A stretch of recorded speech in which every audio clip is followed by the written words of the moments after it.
All right, so what we're going to do now is get into the urinary system, which does lots of stuff. And we should start just by kind of talking about what the urinary system is doing.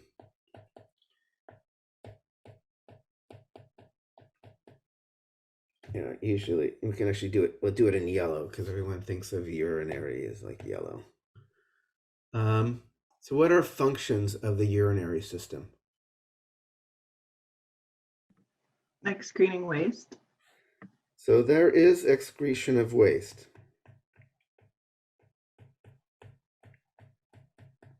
There can be metabolic wastes, like there can be like nitrogenous wastes.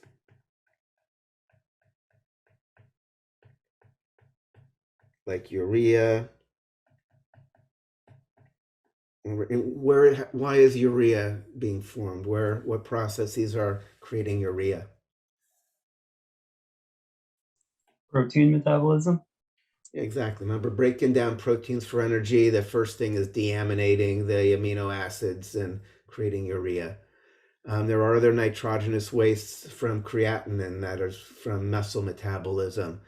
And then, whenever you take any kind of drug and it's broken down, the breakdown products of those are going to eventually end up having to leave your body. In fact, you can, just by looking at the local,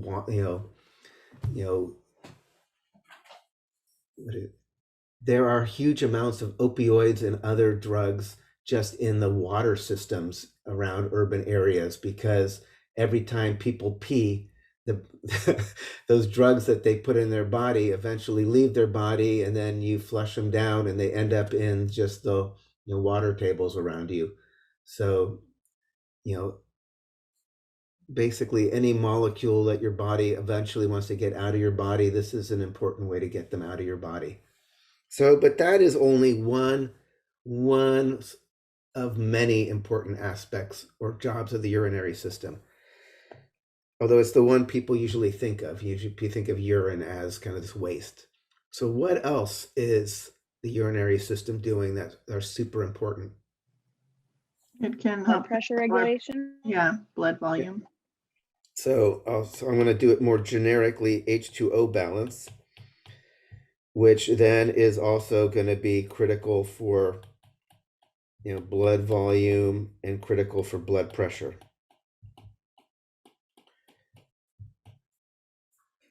So water balance more generally, and then one important part of water balance is also maintaining your blood pressure, the long-term control of blood pressure.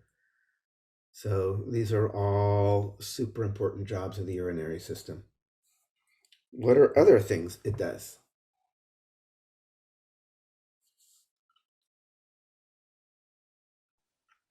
pH balance. Yeah, it's going to be the critical long-term control for pH balance, because ultimately we're going to see there's other ways to adjust pH. We've already mentioned them, like the buffer systems, and actually just hyper and hypoventilation, changing the amount of carbonic acid in your plasma. Those will all be ways to deal with pH homeostasis. But the only real long-term control, like actually get those H pluses out of your body if you're too acidic, or get those bicarbonates out of your body if you're too alkaline, is the urinary system. Basically you can excrete excess H pluses if you're too acidic, for instance. So it's going to be the ultimate long-term control of your pH balance. But wait, there's more. What other things does the urinary system balance?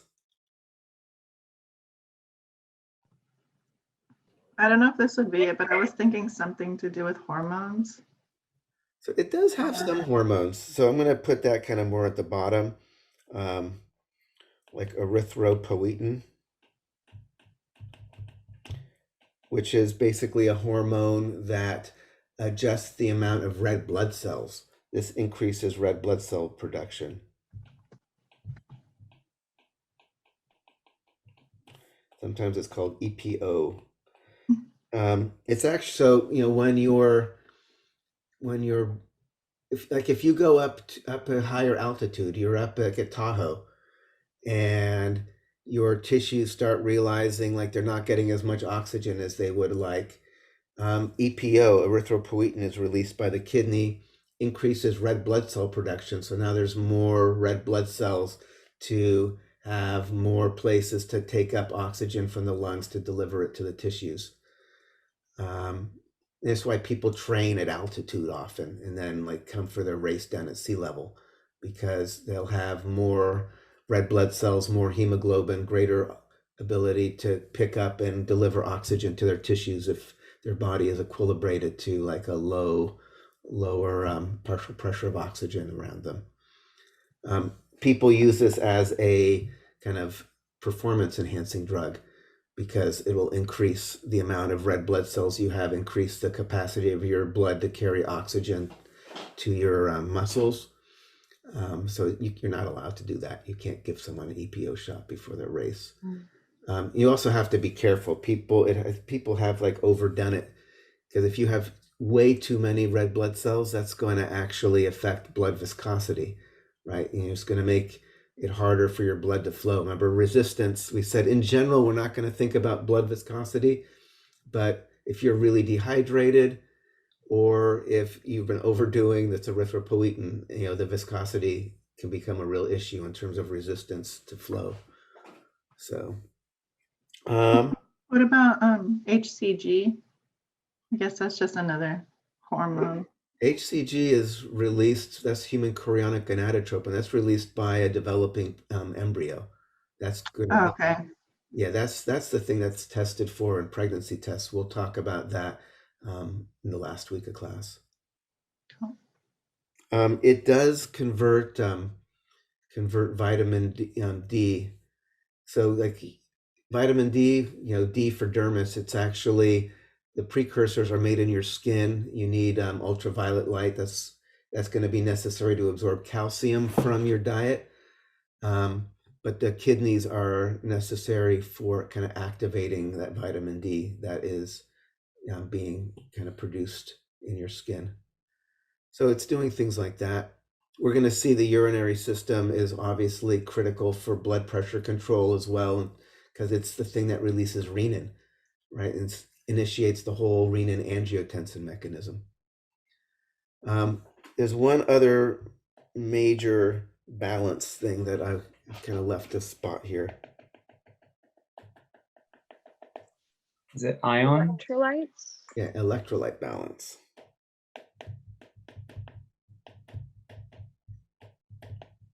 Balance.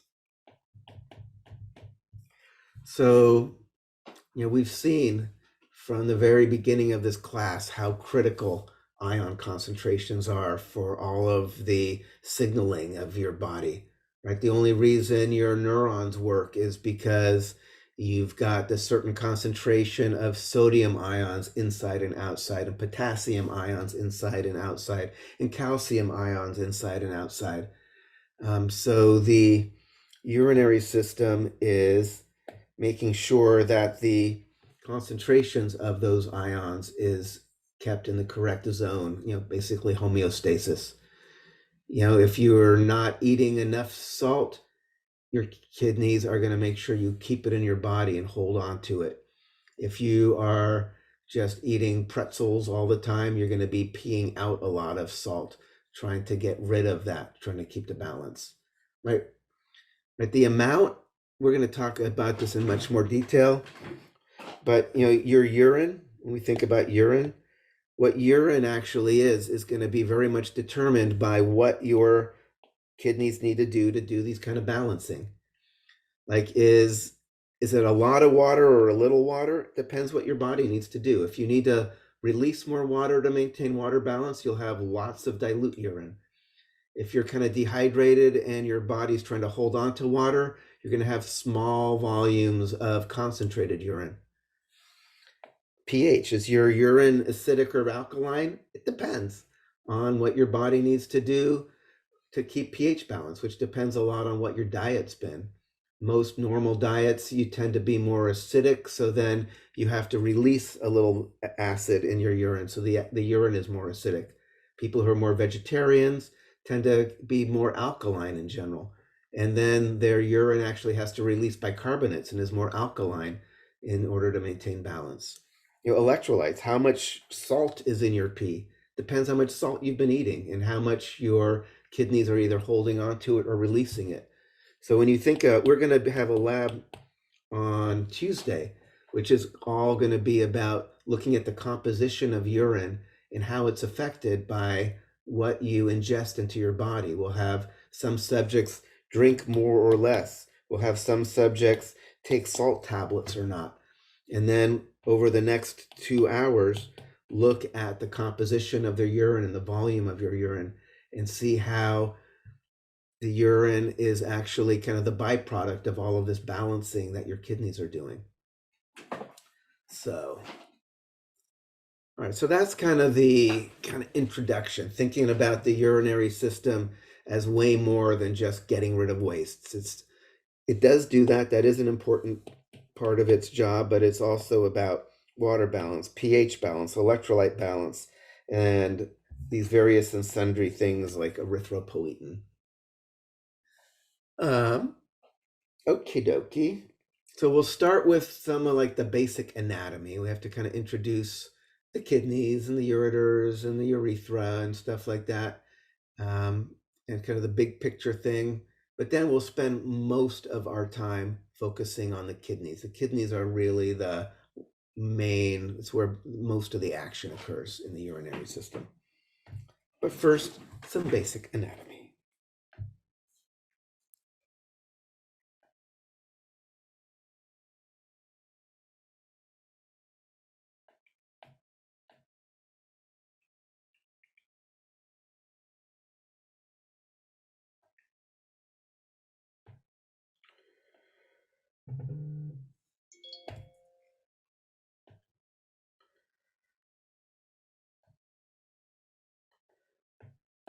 All right, so here's the abdominopelvic cavity. And kind of in the lower back region are your kidneys, lumbar region.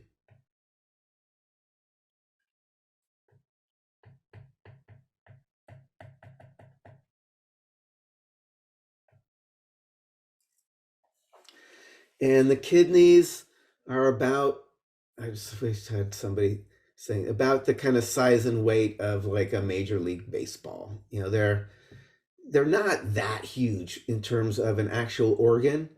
And yet, if you look at the blood flow going into the kidneys, again, you got like the descending aorta coming down and you got the renal arteries going into the kidneys.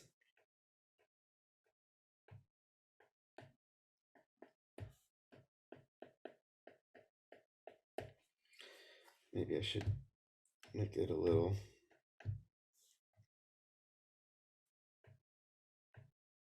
And again, in anatomy, you get into the more elaborate, the renal arteries go into the segmental arteries, into the interlobar arteries, into the arcuate arteries, and into with the cortical radiate arteries and blah, blah, blah, blah, blah. Don't worry about it. Right now, for this class, the main thing you need to think about is these renal arteries that are feeding the kidneys are carrying a huge proportion of your cardiac output compared to like the size of the kidneys. Basically 20 to 25% of cardiac output is being delivered to the kidneys through the renal arteries.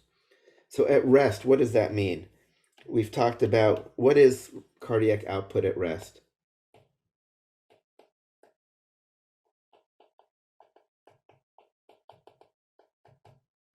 Five liters. Yeah, about 5 liters per minute. So that means about 1 to 1.25 liters per minute of blood is going to your kidneys, right? A quarter of your entire cardiac output, the blood leaving your heart, you have your entire body, and a quarter of it is going to these two little things the size of a bar of soap, kind of plastered on your back. And that's because the blood going to the kidneys is not about supplying the kidneys with nutrients and oxygen. It's about getting processed to do all that balancing we're talking about. So we're going to be, this number will come up as we get deeper into the mechanics of how the kidneys work and the reabsorption and secretion and stuff going on in the nephrons, the little tubules in there. So you're going to want to keep that in mind, that you've got like 1 to 1.25 liters of blood pouring into the kidneys every minute to do all this processing.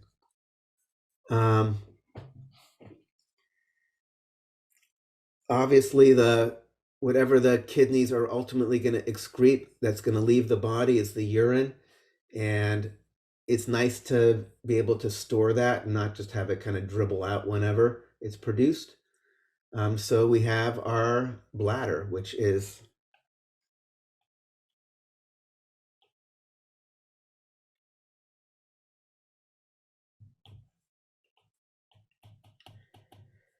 urinary bladder is a place to store urine if you're not actually using it, or you don't want to actually deal with it in the moment. And then you have these nice little tubules that come out called the ureters. Maybe I'll give those a color as well.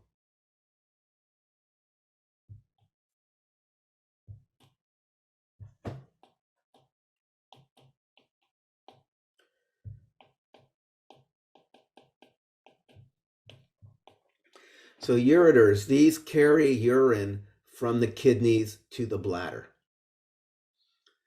And in the bladder, it's got this thick muscular wall. It can store up to about 1 liter or so of urine. And then ultimately, obviously, you're going to want to be able to get the urine out of your body. So that's another tube, and that's going to be the urethra.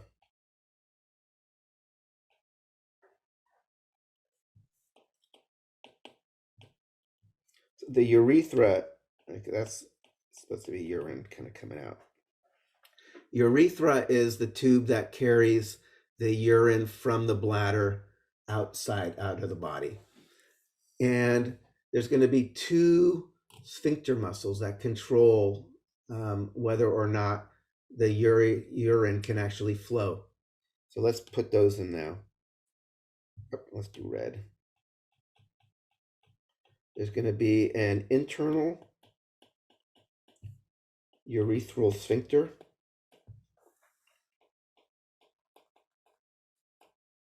Let me write that less. In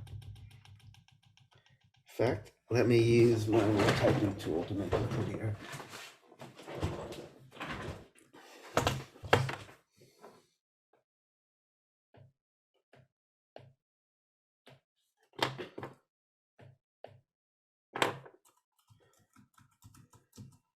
What the heck?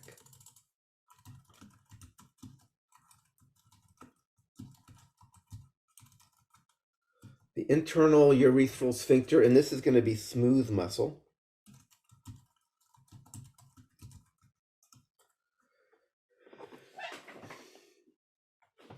Right? Smooth muscle meaning it's involuntary. It's controlled by the autonomic nervous system. And then there's going to be a second one, the external urethral sphincter.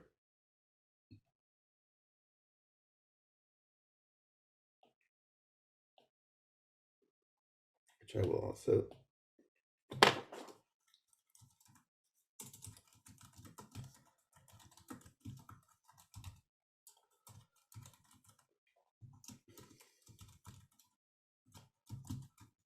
and that's skeletal muscle.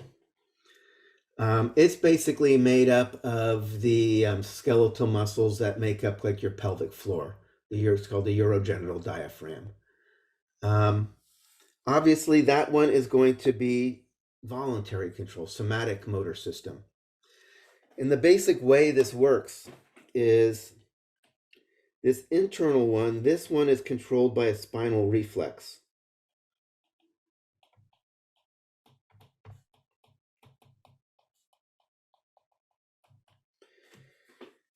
You know, there are stretch detectors in the walls of the bladder. And as the bladder fills with urine. It can fill up to like a few hundred mils without stretching too much. But once it gets beyond that, the stretch detectors send a message to your spinal cord, and the spinal cord, as a response, sends a message to the sphincter and relaxes the sphincter. And then the urine can press down on the next level, on the external sphincter, and then that's that urge to pee. Like you feel like, oh, I gotta pee, I'd like to go pee. But obviously you have control. You can decide, is it the time or place, because this is voluntary. So then you now have a choice, like to relax that one or not. And if you relax it, then ultimately the urine's gonna start flowing out of your body, or you can hold on to it.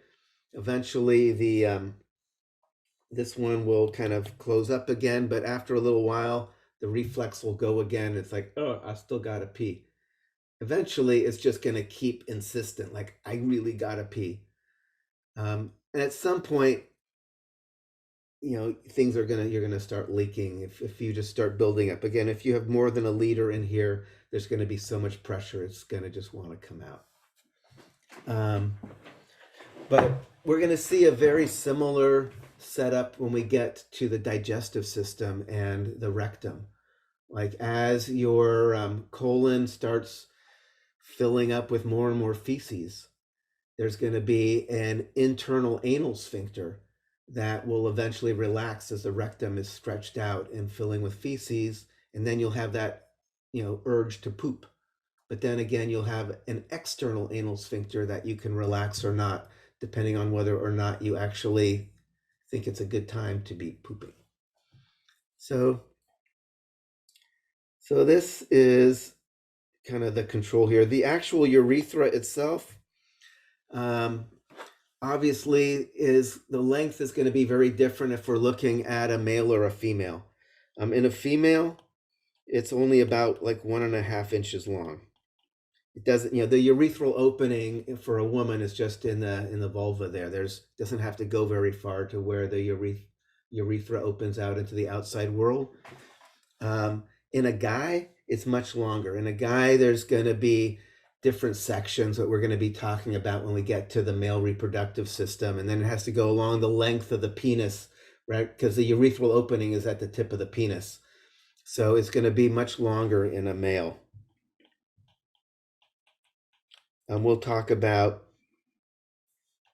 the detail of the male urethra when we get to reproductive system, because it's going to be critical to describing how the semen is put together and gets out of the body and all that. But this kind of short length of the female urethra is part of the reason why women are much more likely to get urinary tract infections, because any bacteria, I don't know what color I should make them. If there's bacteria, what is, the little mean, whatever. One is you don't have to go very far to get up here. And second, the urethral opening is not that far from the anus, where there's all the fecal bacteria and things like that. That's more likely to have some bacteria that make it up there. So it's just much more likely that women get UTIs, urinary tract infections, both because there's less of a distance to get up into the urinary tract, and also, again, more kind of chance of local contamination just because of the urethral opening being near the anus.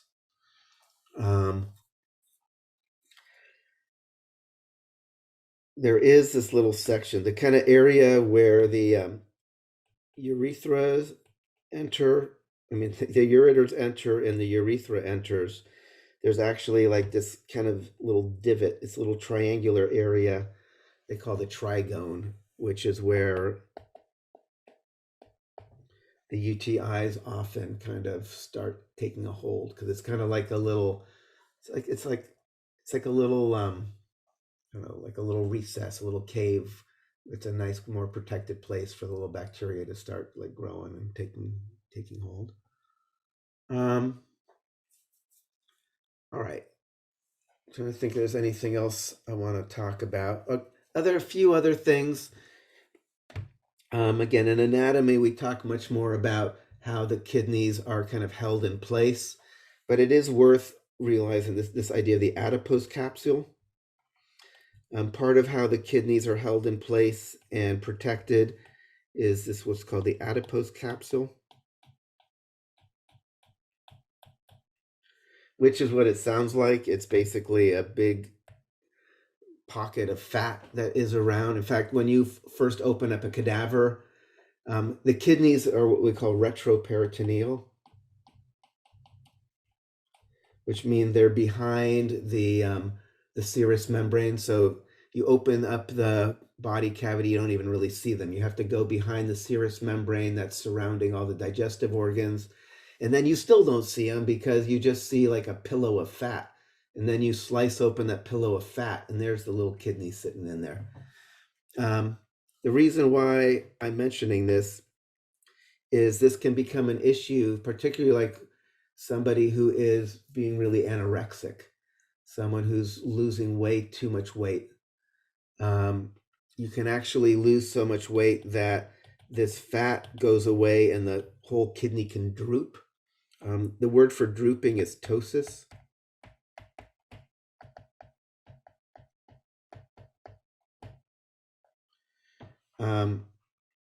And that can actually kink the ureter, keep the flow of urine from flowing well.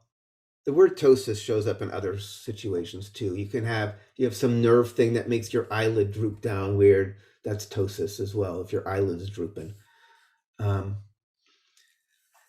So yeah, it's definitely, for lots of reasons, it's possible to be too skinny. Other things, let's talk about kidney stones very briefly. Let's see. Well, we're talking about problems. Kidney stones. The fancy word for kidney stones is renal. Renal is just the word for anything having to do with the kidneys, the renal arteries, renal tubules. Renal calculi are kidney stones. Right? Calculus actually comes from the original math abacus, moving little stones around to do your accounting and all that. Renal calculi just means kidney stones.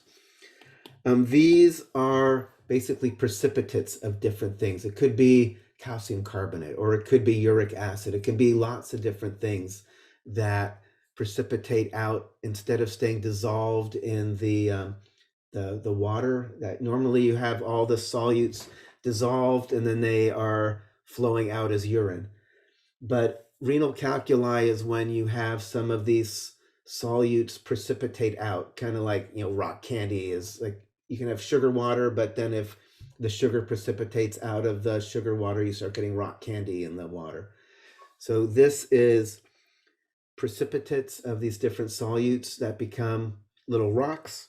And then those rocks clog up the flow of the urine through the ureters here. And it's supposedly excruciatingly painful, to try to pass these out through there. One of the cool ways that they have for dealing with this non-surgically, I can put that on a new shock wave lithotripsy. Litho is another word that is a root for stone, right? A lithograph is like you put like the resist on the stones and draw prints off of it and stuff. So shockwave lithotripsy is they actually like put you in this bathtub and then they use like ultrasound. So like basically if you have some kidney stones here, they use ultrasound to focus in right on those stones and shatter them in place using the sound waves. And then it turns them kind of into sand, which is small enough to pass out and to pee out. So that is a common way to deal with kidney stones, is to try to shatter them with this ultrasound rather than having to kind of go in there and try to, get them out. So kidney stones, again, like I said, the people I know who have dealt with them say they are excruciatingly painful. So I don't know if some of you may have had personal experience. Hopefully it's not not something that you have to deal with. All right. So that is kind of the big picture. The rest of what we're going to do is going to talk about the kidneys themselves, because the kidneys are where all of that balancing goes on. So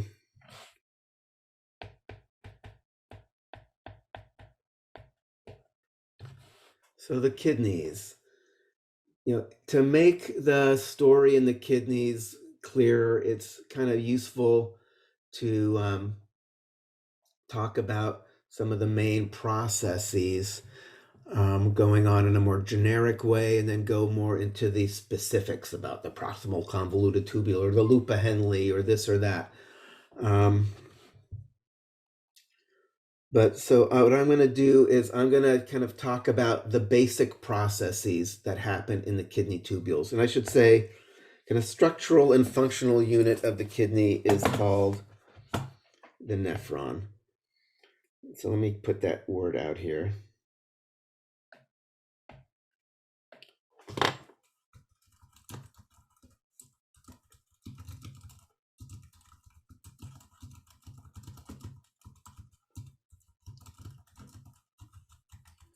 Kind of like the structural and functional unit of skeletal muscle was a sarcomere, right? And if you knew what a sarcomere looked like, you could multiply it times millions of sarcomeres and you got a skeletal muscle.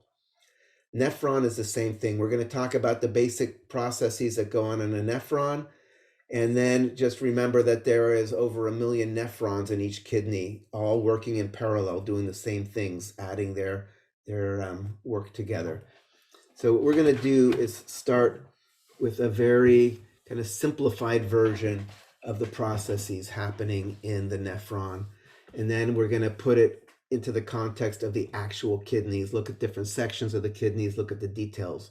But unless you kind of get the basic story, all the other stuff is just going to be minutia that doesn't make as much sense. So it's all going to start with blood flow coming in.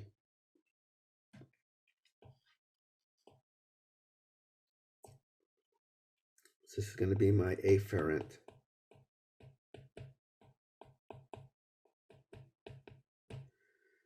Afferent arterial. Right, remember afferent is arriving. It's the stuff where the blood is coming into the nephron. And again, for each of this, we're going to think about this like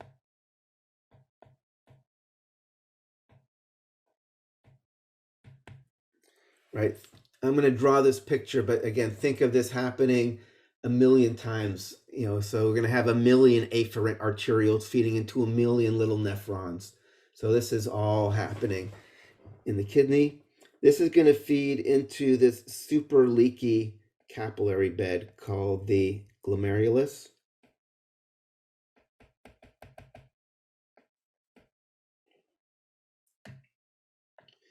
Does anybody remember what kind of capillaries are super leaky?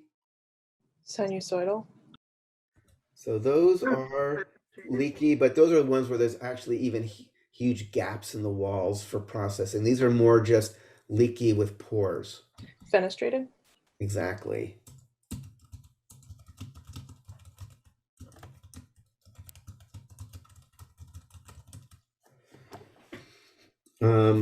So it's the glomerulus is made out of fenestrated capillaries, and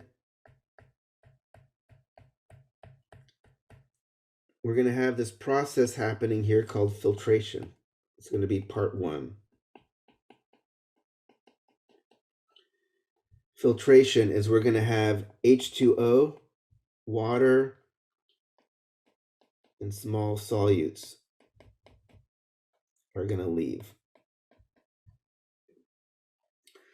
So you have water leaving, you have small solutes, and the small solutes are both good and bad. This includes glucose, urea, ions. So it's like good and bad. Some stuff you want to get rid of, like urea, some stuff you want to keep like glucose. So this filtration is very non-discriminating, like whether or not it's a good or a bad thing. It's more based on the size. And we'll talk about filtration in more detail in a little bit. And water, a lot of water. And in fact, in this filtration, about 10% of the volume is created. So 10% of the blood that's coming in here is leaving as filtrate here. And on the other side here, this is what we're going to call the efferent arterial.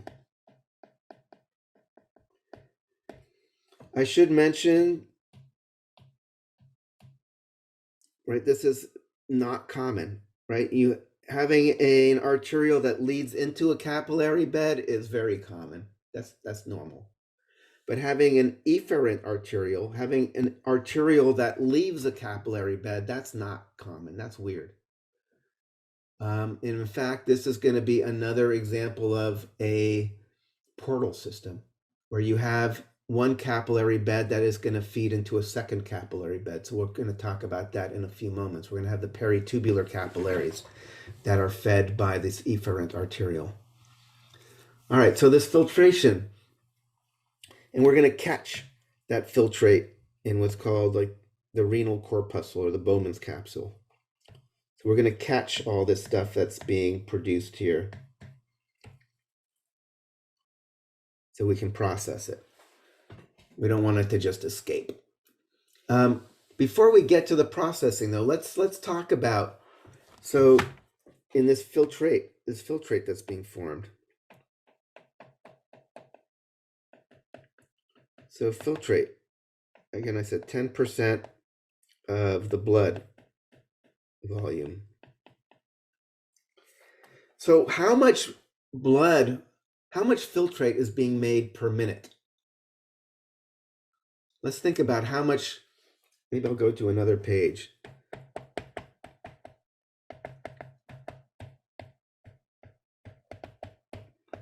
So like I said, create 10% volume of the incoming blood. How much, and again, we're looking at the kidneys and thinking about the renal arteries. We're looking at each nephron, so, but sum total, they're all working together. How much blood is actually entering into these nephrons?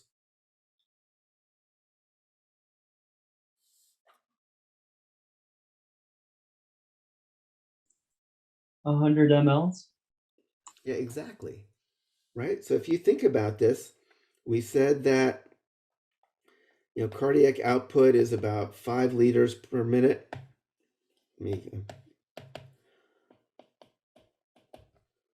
And then we said the kidneys are getting about 1 to 1.25 liters per minute. And so we could, if we do the math here, we could say, okay, we have, in fact, let's do this. Let's do 125, or it would be 0.25 liters per minute coming into the kidney. And then if we want to think about the filtrate is going to be 1/10 of that, right? So then it would be basically 0.1 liter of filtrate for every liter of blood. No, hold on. I am spazzing on you all here.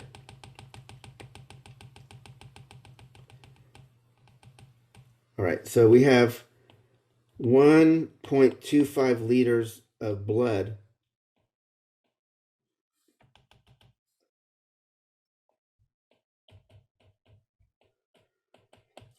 going into the kidneys. And again, 10% of that is going to be 125 mils of filtrate.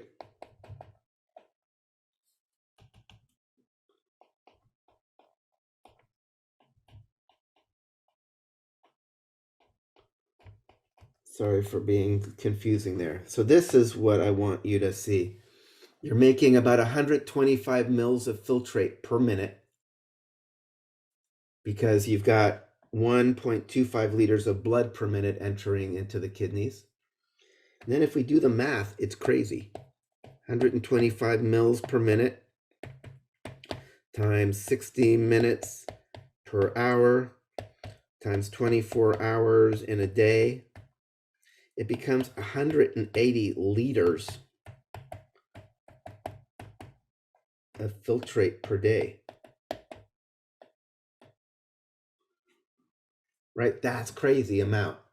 Obviously, the filtrate is not urine. You don't pee out 180 liters a day. So the lion's share of this filtrate has to be reabsorbed back into the body. So if you only have one kidney's doing all of that. Yeah, so your kidney, you're probably going to have a lower kind of throughput, but one kidney in general still has enough capacity to do all of the balancing that we're talking about. So most of this filtrate is going to have to be reabsorbed back into the body. Like you end up peeing out typically like about 1.5 liters of urine a day. You don't pee out 180 liters. So that means 99% of this volume is going to be reabsorbed back into the body. So let's go back to this picture here. So we're creating a huge amount of filtrate. This filtration is making, again, 180 liters per day of volume. Lots of the solutes are things we want to keep, like glucose and ions that we very likely want to keep in our body. So the next step in this process is going to be what we call tubular reabsorption. So we're collecting the filtrate in this like renal tubule here. This efferent arterial is going to feed into what's called the peritubular capillaries.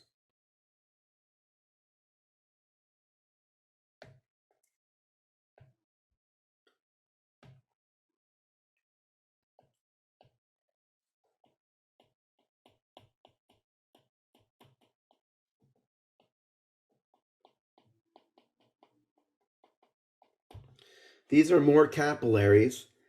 And again, since this is this portal system, they're kind of being fed by this efferent arterial here. And so part 2 is going to be this tubular reabsorption. The stuff that's in the tubule that we want to bring back into the body, we pull back across the wall of the tubule and put it back in the bloodstream, so it's back in our body. So this is going to be part 2. Part 1 was creating this filtrate. Part 2 is going to be, it's a smaller thing.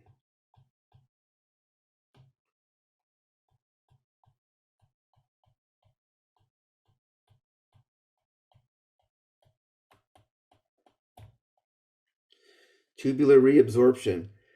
Again, 99% of the water we're pulling back into the body. All of the good stuff, the nutrients, we're pulling back into the body. Amino acids and sugars and, again, ions, assuming that you're trying to keep them in your body for the balance. So does that make sense? It's kind of this slightly non-intuitive thing. The filtration is very non-discriminate, and you lose lots of stuff you actually don't want to actually ultimately leave your body. So we have to reabsorb a lot of the stuff back from the filtrate before it's done. Part 3, if there is stuff in your body, your blood that you want to get rid of, like urea or drug metabolites, or maybe excess H pluses because you're trying to lowering the pH in your body for the pH balance. Whatever is in your body that you actually want to get rid of, you can actually actively move from the blood into the tubule. This is going to be called tubular secretion.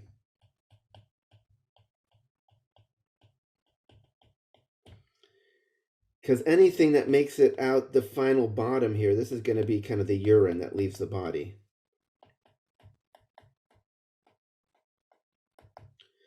Right, so if there is something in your blood that you want to get rid of, you want to excrete from your body, if you move it into this tubule, it'll eventually end up kind of on the side of a tree or whatever you're peeing.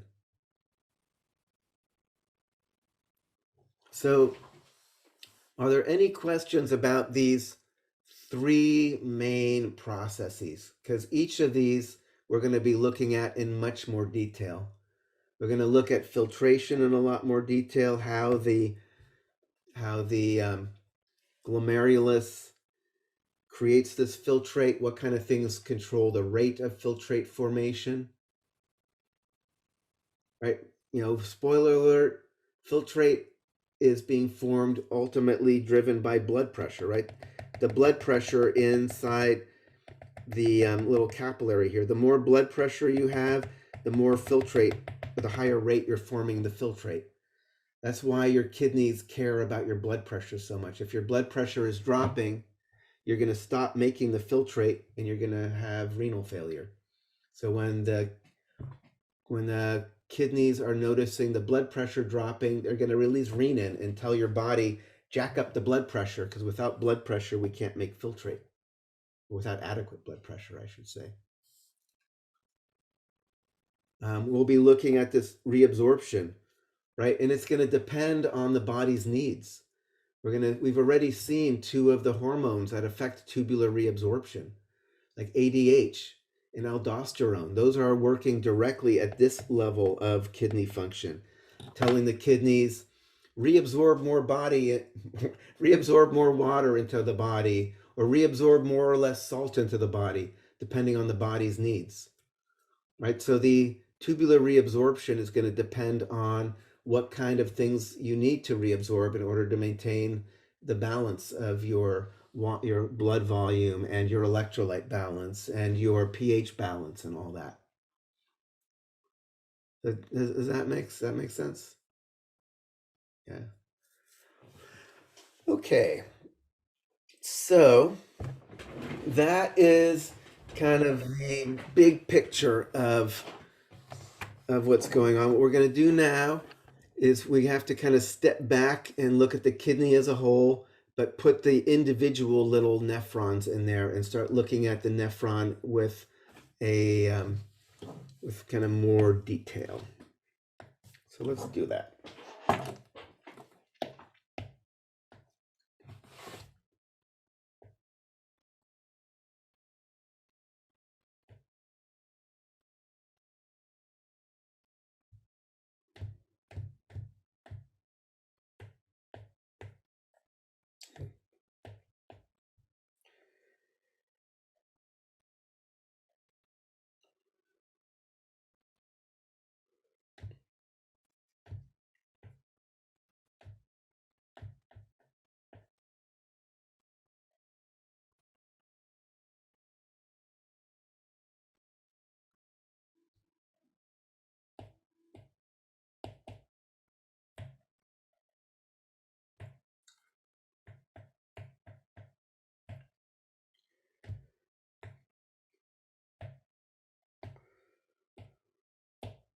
All right, so this is supposed to be a kidney, kind of cross section of a kidney. Here's the ureter coming out.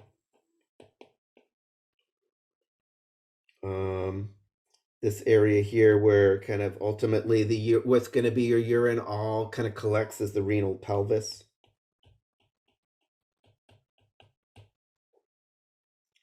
But what we actually are going to care about is the actual meat of the kidney. The outer part of anything is a cortex. Cortex comes from the root for bark, like the bark of a tree. So this is going to be my renal cortex. And then this deeper part is going to be the medulla. Medulla is the inner, means like marrow cavity. So this is going to be the renal medulla.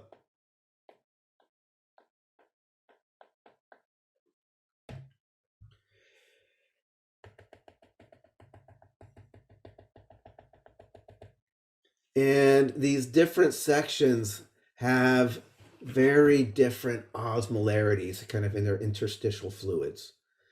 The renal cortex has an osmolarity that's similar to most of your body fluids. What is the typical osmolarity of a physiological fluid?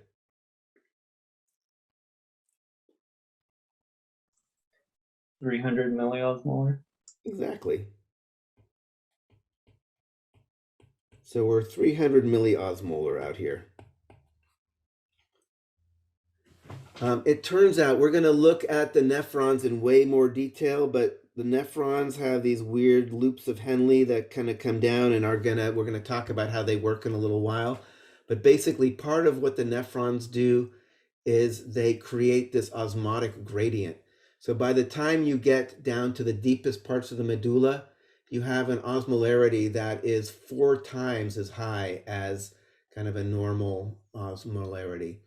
So by the time you get down into the deepest parts of the medulla, it's more like 1200.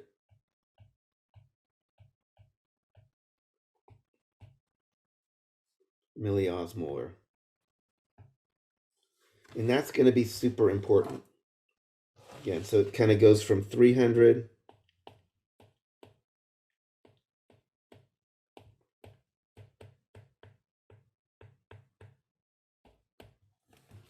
So that gradient, that osmotic gradient, is going to be critical.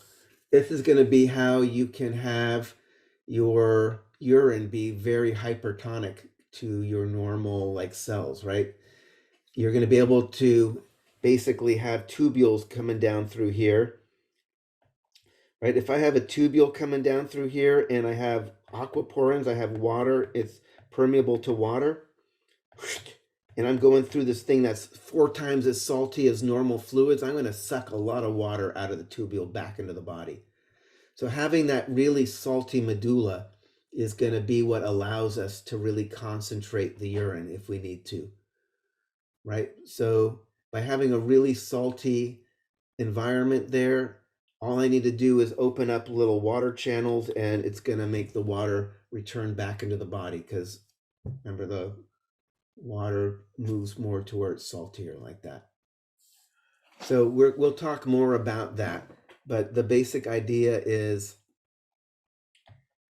thanks to these things that we'll talk about a little later, the loops of Henle and these little juxtamedullary nephrons, you have this concentration gradient that increases as you get deeper, and that gives you the ability to pull water back into the body if you need to. Like, that's what ADH is doing. ADH is ultimately opening water channels in these little collecting ducts going through the medulla here. And when you open up the water channels, that means the water gets pulled back into your body rather than continuing out to leave your body as urine. So don't forget this gradient. This gradient is going to be critical as we get into the way that your kidneys function. Okay, so what we're going to do now is get more into kind of the nitty-gritty of how a nephron works. And again, each nephron kind of starts, I talked about there being an afferent arterial leading into a glomerulus, and then there's that tubule, but that tubule is actually all, so each nephron is actually situated kind of here, starts in the cortex, has parts that dip down into the medulla. So what we're going to do now is kind of look at each nephron in more detail. In fact, maybe, hold on, let me get my picture from the PowerPoint. That will make things easier too. Hold on 1 second here.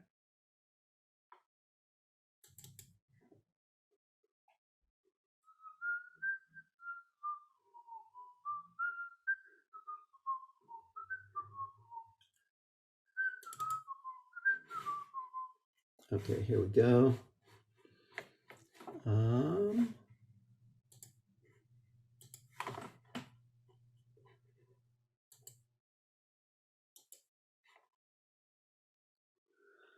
Right, so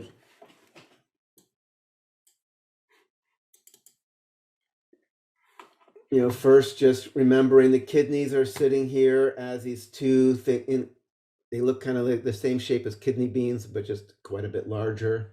Sitting here in the kind of lumbar region, lower back region towards the rear. Again, fed by these renal arteries, which are giving them like about a quarter of your cardiac output.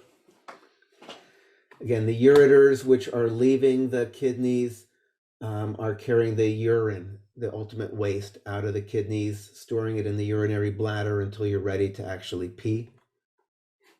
This kind of is showing it more cartoony. This is more what it really looks like. Urethra, you should know the difference between the urethra and the ureter, right? The ureters connect between the kidneys and the bladder. The urethra is the thing that goes from the bladder to the outside world. And again, the urethra is the thing that has the little sphincters, the internal and external sphincters, to control whether or not you have the urge to pee and whether you actually pee and let go of the urine. The ureters more have just smooth muscle, like doing peristalsis, kind of just moving the urine down from the kidneys towards the bladder. This is showing more of what a real kidney would look like. If I look at my, this is that cortex out here. This is the part that's more just 300 milliosmolar.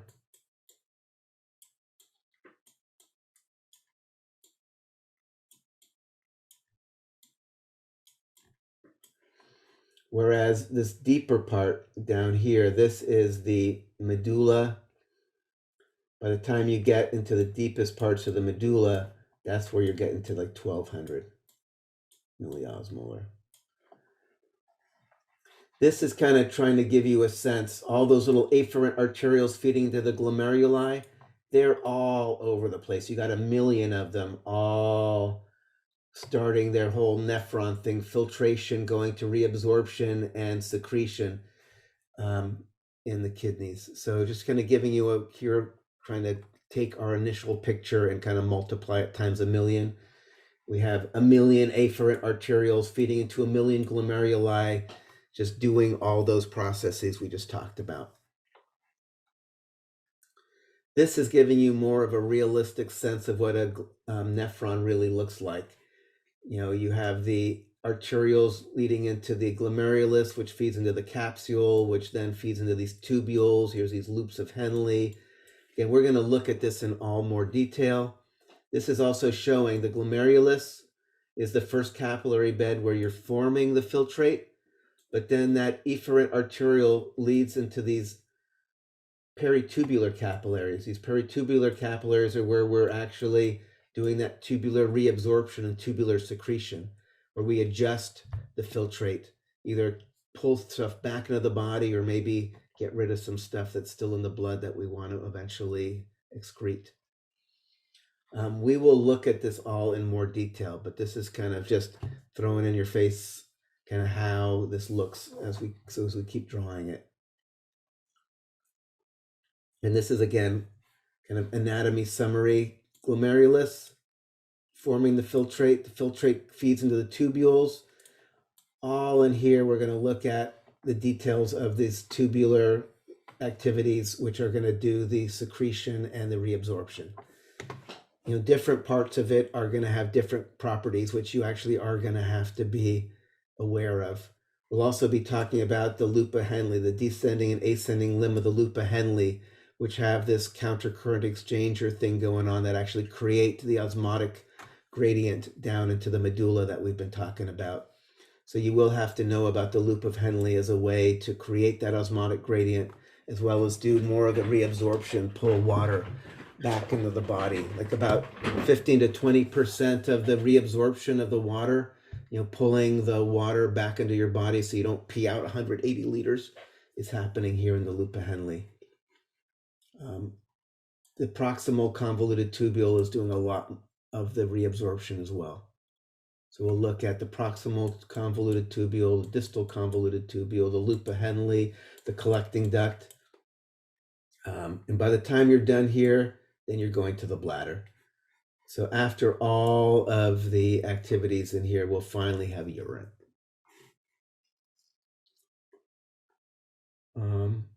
Again, I want to kind of reiterate these basic processes.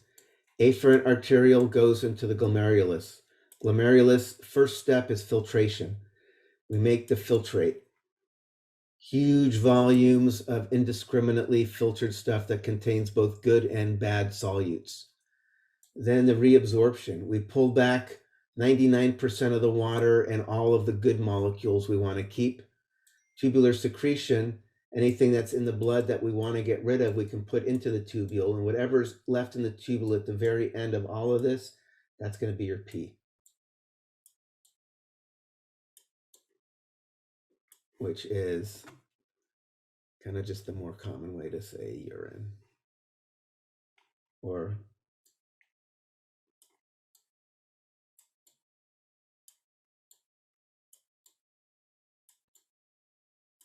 that's another way to do it. Actually, I can the fancy words. It's usually good to know the fancy words.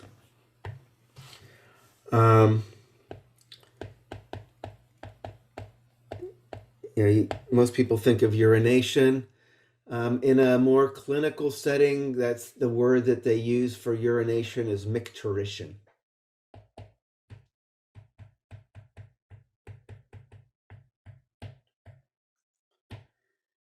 So to urinate is to micturate.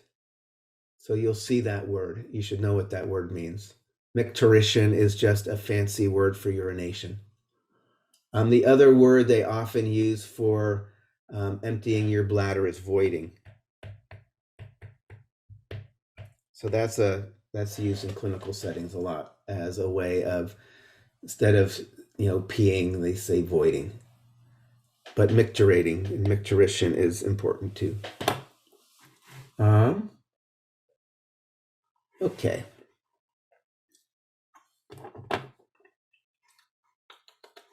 What time is it? 9:20. Let's continue on a little bit. All right, so now we're gonna get into a little more detail of each of these steps. Like I said, the first step of this whole process is filtration. So we need to talk more about filtration and what kind of things affect filtration. And like I said, at the core of the renin-angiotensin mechanism is monitoring filtrate formation and blood pressure to make sure that the filtrate is being formed properly. So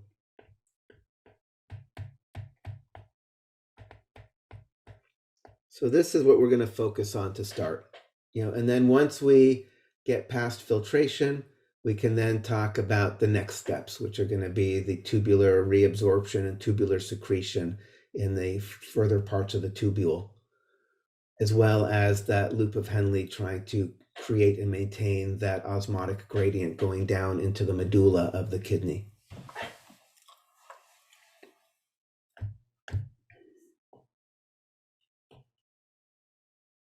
Like I said, it's all going to start with the afferent arterial.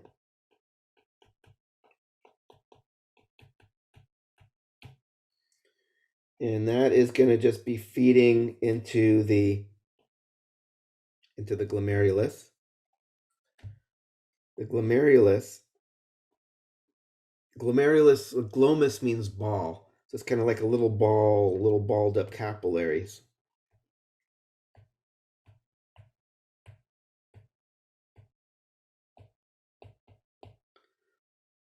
And again, they're fenestrated, so they have those little fenestrations, those little pores that make them super leaky.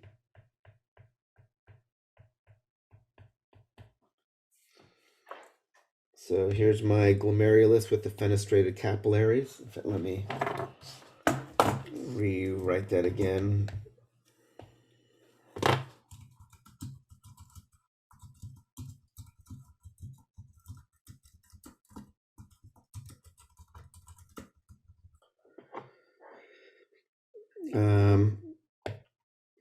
Again, this is my efferent arterial, which is leaving.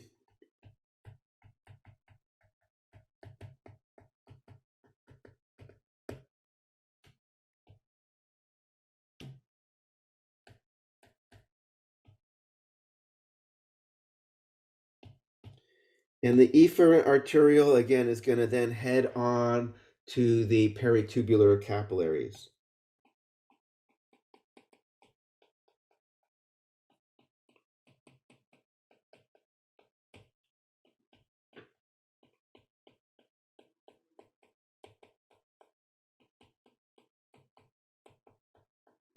Right, so a little later, we're going to follow this, and we'll see the next steps of this process. But right now we're focusing on part one, filtration, which starts with the afferent arterial feeding into the glomerulus. And like I said, the glomerulus is surrounded by this capsule that's the beginning of the renal tubule. So here's my renal tubule kind of getting started.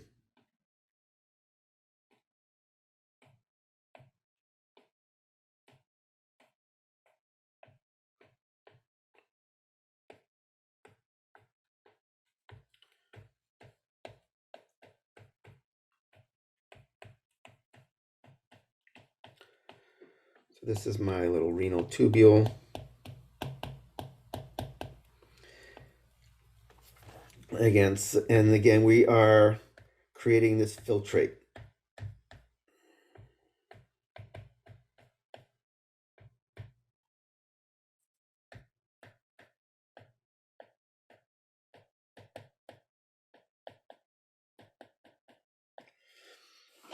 So for a few things, this thing here where the glomerulus is it's kind of like a baseball mitt holding a or maybe a softball mitt holding a softball, a baseball mitt holding a baseball. It kind of gloms around the glomerulus and catches and all the leak stuff. This can be called the old version is the Bowman's capsule. It's also called the Renal Corpuscle. In general, this is another one of these equity kind of things. People have been trying to get away from using kind of all the names of the old dudes who first described things and just trying to write them more using generic terms. But people still call this the Bowman's capsule a lot, which is basically the place where you're capturing the filtrate. And the cells of the tubule here, they actually glom around the capillaries.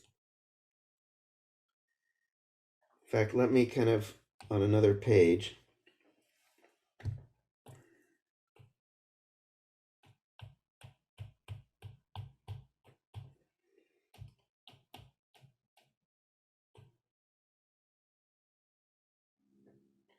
so this is the capillary, the fenestrated capillary.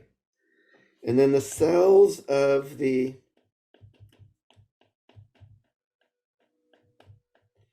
capsule, they're called podocytes.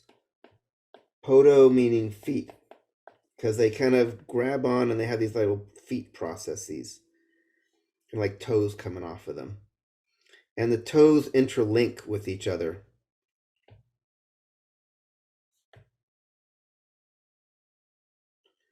And they create these little slits. They're called filtration slits.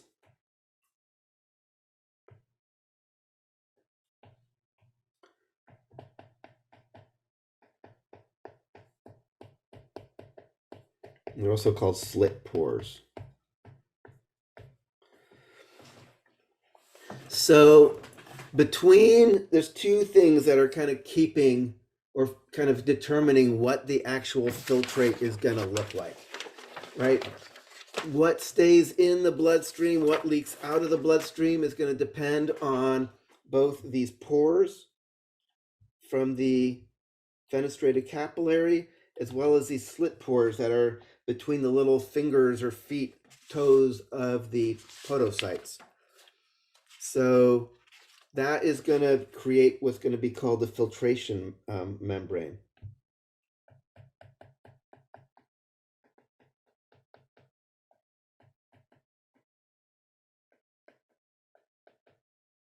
It's going to be some mix between the actual properties of the capillary and the properties of the little slit pores there.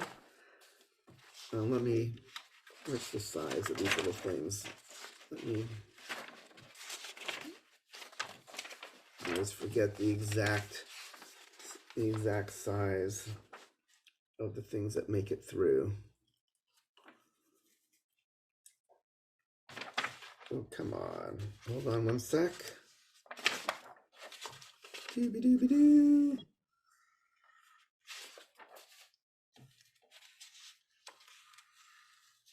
Here it is. Okay. So this filtration membrane, basically anything smaller than 3 nanometers can pass.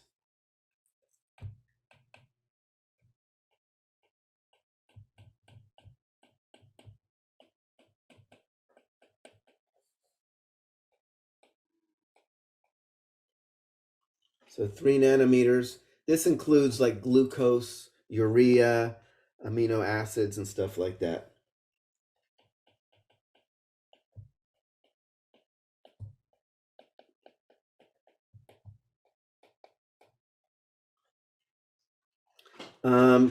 Anything larger, I have here anything larger than 7 nanometers or so completely blocked.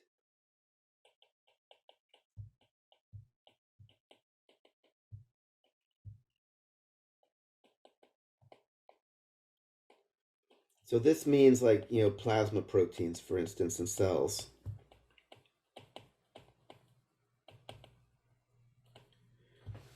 Right, so you should not be getting plasma proteins leaking out into the filtrate.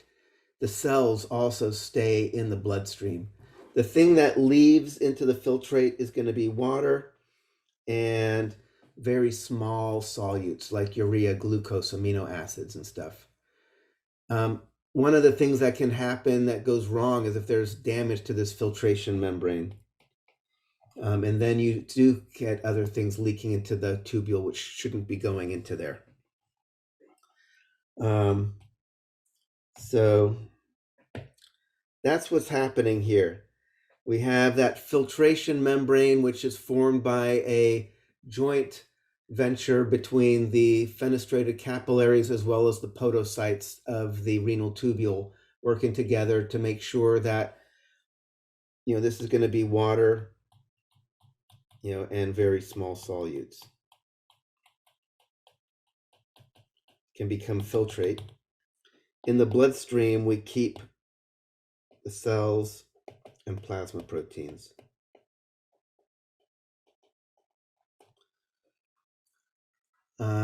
But like I said, we're losing a lot of water and a lot of solutes, including good solutes. So we're going to have to do this reabsorption later to pull back the stuff we want to keep. And then how much filtrate is being formed is ultimately going to depend on the pressure, right? Anything that leaves the blood into the tubule here is going to be because of some net pressure that is pushing us to leave the blood, the capillary into the tubule. So I think what we should do, it's 9:30. Let's take a little break. So we're going to finish our discussion about filtration.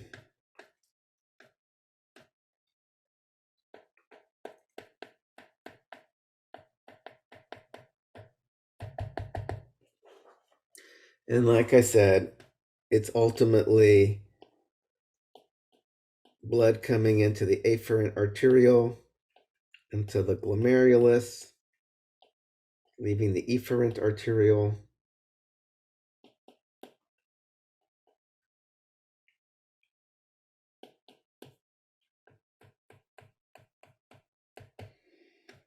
our glomerulus here, making this like Bowman's capsule.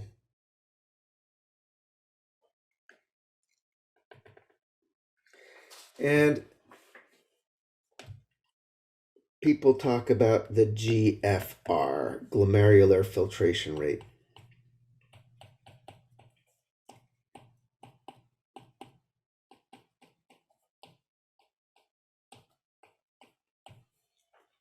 And like we've said, it's typically about somewhere around 100 to 125 milliliters per minute. So that is a typical glomerular filtration rate across all the nephrons in both kidneys, right? That was the number that led to that 180 liters of filtrate per day.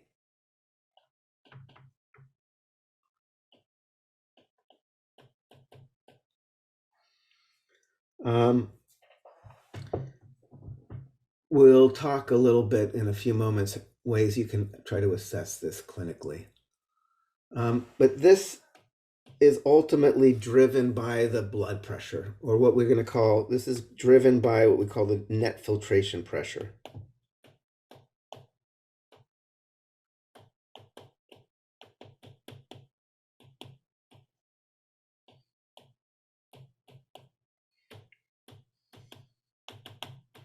So net meaning kind of the total after you look at all the components.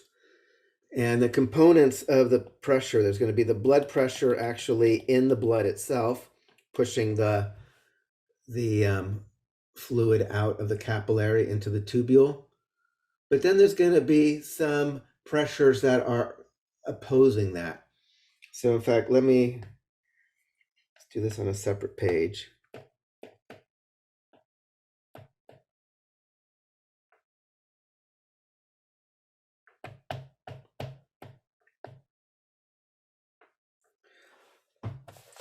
All right, so it is going to be the pressure in the actual capillary, and we just call that the hydrostatic pressure, so glomerular hydrostatic pressure.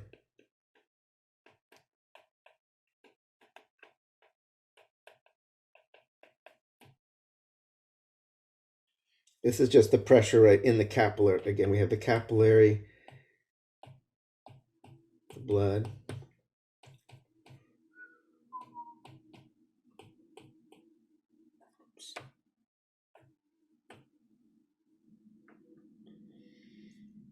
So the pressure in the capillary itself, which is kind of causing stuff to leak out, and that's typically around 55 millimeters of mercury.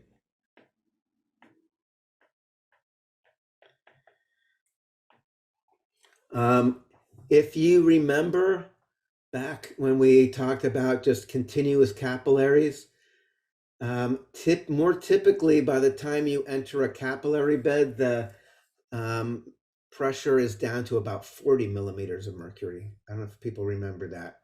We talked about blood entering the capillary bed, leaving the capillary bed, and the leakage and blah, blah, blah. We talked about 40 millimeters of mercury entering to a capillary bed. So this is actually appreciably higher. So the blood pressure going into the glomerulus is actually quite a bit higher than the pressure that would be entering into a typical capillary bed.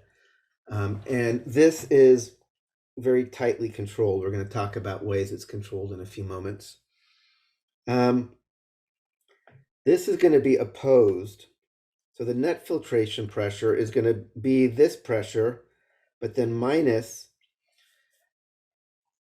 So what's going to oppose it? As we have liquid leaving the blood, what kind of back pressure are we starting to create? Osmotic. Exactly, osmotic. This is going to be minus the osmotic pressure. I'll do this black.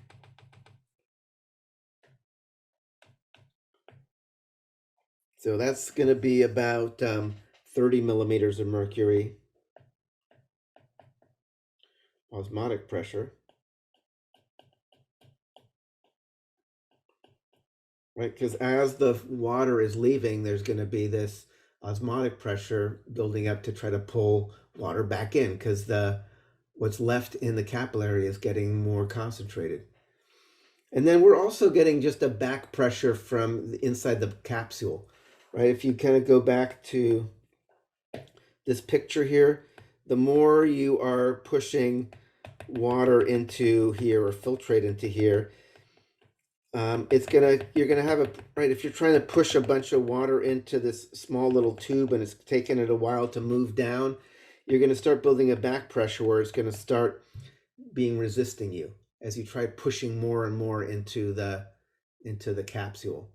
So there's gonna be what we call capsular hydrostatic pressure. It's just the back pressure within the capsule as you try to move the filtrate out of the blood into the capsule. So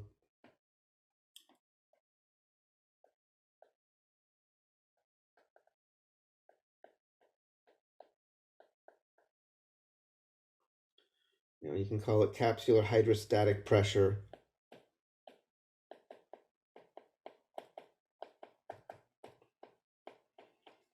Or, I was kind of calling it back pressure. Right, so if you kind of add or subtract these all up, this net filtration pressure is somewhere around 10 millimeters of mercury. That's ultimately the pressure that's causing the filtrate to leave the capillary and go into the tubule and start this whole process. And as you can see, it's ultimately driven by the blood pressure here. So we're going to look a little bit into this more. We've already kind of talked about it a little bit. One of the things that there's a part of the nephron we're going to talk about in more detail called the Juxtaglomerular Apparatus that's monitoring the blood pressure. And if the blood pressure is dropping, again, what do we know is going to be released in order to try to bring the blood pressure back up? Renin. Renin, exactly. And now it makes more sense why the kidney is so concerned about your blood pressure. If this blood pressure here is not high enough, then you're not going to have this net filtration pressure to actually continue filtrate formation. There's lots of other things that the kidneys do to keep this pressure up. They can actually constrict the Efferent Arterial. If you constrict this, then that's going to build up more pressure in here to jack this up, right? So you can actually adjust the pressure by messing with little sphincters on either side of the glomerulus. So we'll talk a little more about this, but in general, your body has the ability to keep this net filtration pressure in the right zone. And hence, if we go back over to here, keep your glomerular filtration rate in this target zone over a really wide variety of blood pressures. So in fact, let me have, so this NFP here,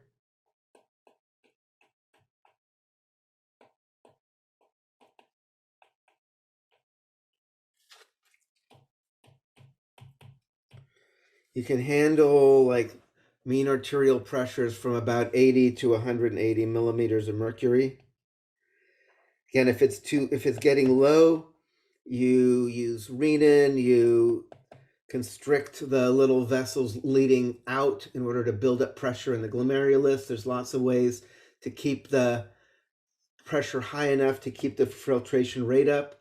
If the blood pressure is too high, you might actually constrict the arterioles heading into the glomerulus in order to lower the pressure into the capsule, not into the capsule, into the glomerulus.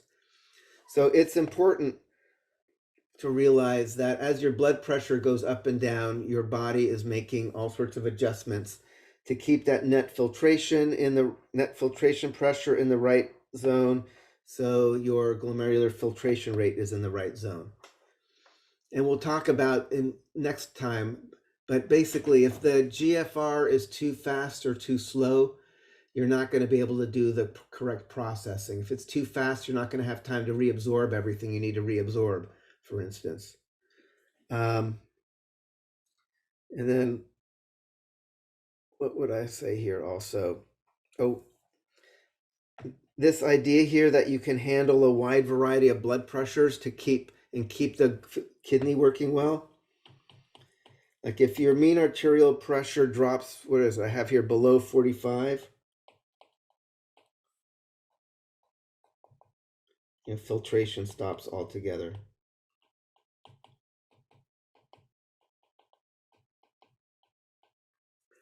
Right, so this is another one of these, like when somebody has really low blood pressure, you're going to have lots of issues. There's going to be tissue perfusion, but you'll also just have renal failure as well.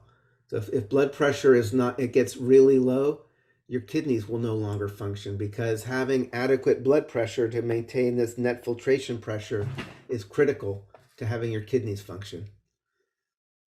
So again, having low blood pressure in general is kind of a good thing, but having it too low and it's not a good thing.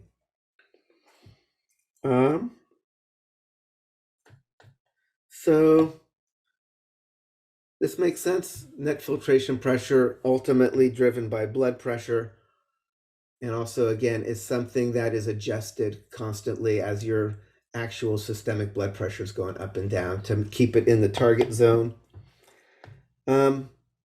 In terms of this glomerular filtration rate, and again, the target amount that it should be, there's a couple of clinical ways that people check this out. One way to check this is more kind of ballpark. You look like for creatinine. So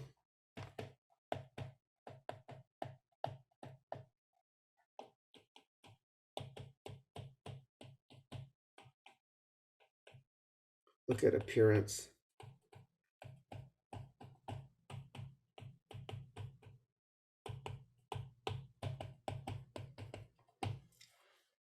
So creatinine is something that is produced in muscle metabolism, and there is, kind of a ballpark how much is usually getting made.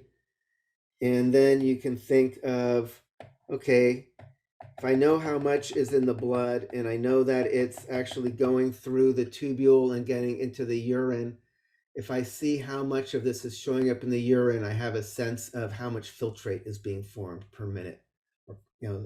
So, but it's kind of, it's a ballpark. It gives you a sense of the filtration rate, but there's actually a much cooler way. So if you, again, think about the tubule, there's the glomerulus up here. Oops, and we have our peritubular capillaries, reabsorption, secretion. You can give somebody this sugar called inulin. And one of the things that's about inulin is it is not secreted or reabsorbed. So once it's in the tubule, it's ultimately going to show up as pee in your urine. So inulin is not reabsorbed or secreted. So you put it into their bloodstream. It ends up getting into the filtrate. None of it gets reabsorbed or secreted. So whatever ends up in the filtrate ends up being measurable in your pee. So you can just see what is the rate of appearance of inulin in the urine, and that's going to give you an accurate a way to figure out what is the rate that filtrate is being formed. Stuff is leaking out of your bloodstream into the tubules in your nephrons here. So you can actually assess GFR quite accurately in this relatively non-invasive way by, giving these people this inulin and then seeing how fast it shows up in their urine. So, all right, what is it? So I'm not gonna go into the details, but I'm just gonna kind of lay out now kind of the whole nephron. So we're set for Tuesday when we go into more detail.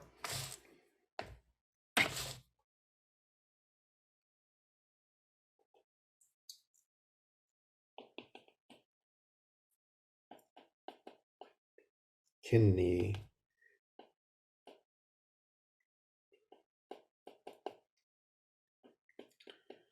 Renal cortex. Let's make it a different color here.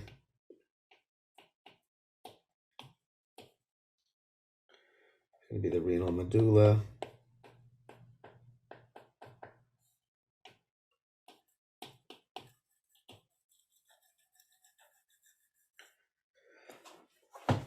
And the basic way that the nephron is going to look is going to be this.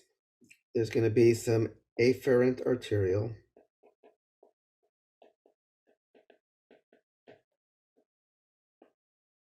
Going into a glomerulus.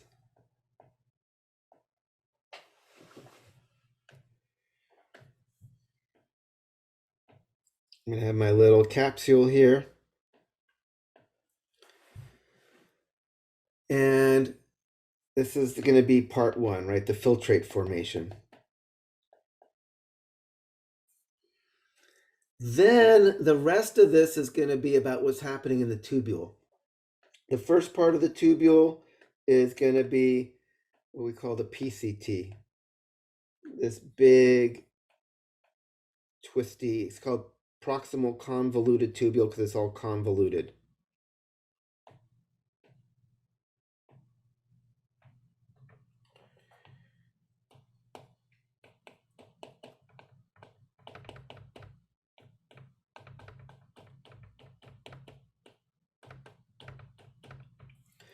This is going to be where a lion's share, like about 65% of the volume and lots of the nutrients are reabsorbed. This is going to be like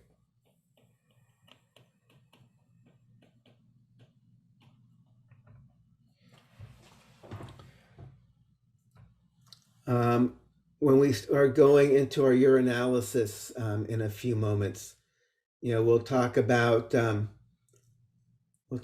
why you end up having sugar showing up in your urine when you have diabetes. That is happening because if you have diabetes, you're going to have problems telling your cells to absorb sugar. So if you have diabetes, there's much higher levels of sugar in your blood than there should be. So if I have normally if I have sugar in my blood, normally there is sugar in your blood, there better be.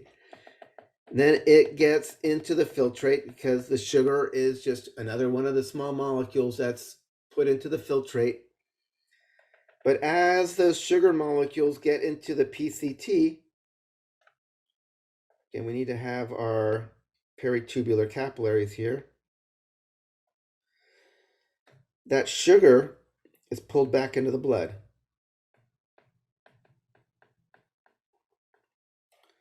Right, so by the time the filtrate makes it out to the other side here, there's no more sugar left. All the sugar has been pulled back into the bloodstream in these in these PCTs, this proximal convoluted tubule.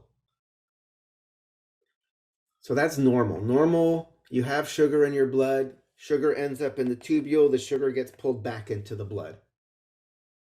When someone has diabetes, you have super high levels of sugar in the blood because you're not absorbing the sugar into your cells properly, which means you have super high levels of sugar in the filtrate. So even though the tubule is reabsorbing the sugar, by the time you get to the far end of the PCT, there's still sugar left in the urine, in the tubule there, which is ultimately going to leave the body as urine. So the reason why you have sugar showing up in your urine when you have diabetes mellitus is there's so much sugar in the blood, that you have so much sugar in the filtrate that you overwhelm the ability of the PCT to reabsorb it all. Right? And this is like, you might be thinking back to the beginning, like, of the semester when we're talking about carriers and facilitated diffusion, and it's like, oh my God, okay, diffusion rate and concentration gradient. And normally, the higher the concentration gradient, the faster the diffusion rate. However, it's like, oh my God, there was in facilitated diffusion, using carriers, there was this maximum rate that things could go across. Everybody remembers that from facilitated diffusion from like the first week of class, right? And then we start bringing this into the kidneys, and it's like, oh, how do we reabsorb sugar from the tubule back into the bloodstream? It's like, you've seen it already. We saw that, the transepithelial transport, just like the same thing we saw in the, when we talked about reabsorb or absorbing sugar from your digestive tract. It's the same thing from the tubule, right? So like, here's my kidney tubule. And here's all the sugar that's in the filtrate. Here's my peritubular capillary that I want to bring this sugar back into. And it's like, oh yeah, I remember. There was that thing that brought the sugar in the sodium. And then and then there was a carrier that let the sugar come out the other side. So it's like, oh, facilitated diffusion is at the core of taking the sugar from the filtrate and moving it back into the bloodstream. And oh my God, this is rate limited because it's using carriers in order to do the transepithelial transport. So there's a maximum rate that you can pull sugar back into the bloodstream from the proximal convoluted tubule, which is, which is why there's only so much glucose you can pull back into the bloodstream in the amount of time it spends in the PCT. Normally that rate is fine, but when you have diabetes, it's not good enough anymore, and some of the sugar leaves into the urine, which again is going to be important. We'll see in a few moments in our lab. All right, and then the other parts, again, we'll see later. There's the loop of Henle, kind of starts dipping down into the medulla. Again, you're going to want to remember that the medulla starts out at 300 milliosmolar, but goes all the way down to 1200 milliosmolar by the time you get down into the deeper parts of the medulla. That gradient is going to be important. Again, that's part of the reason we're reabsorbing water here, because it's going to be very salty outside. So that's, as long as this has water pores in there, we'll be sucking water out of the tubule back into the body. Then we're going to have a second tubule, the DCT, distal convoluted tubule. This is going to be some reabsorption, also a lot of secretion here. Like, you've got things that you want to get rid of, you can take them from the tubule and dump them into the bloodstream. And then the final step is going to be what we call the collecting duct, which is going to go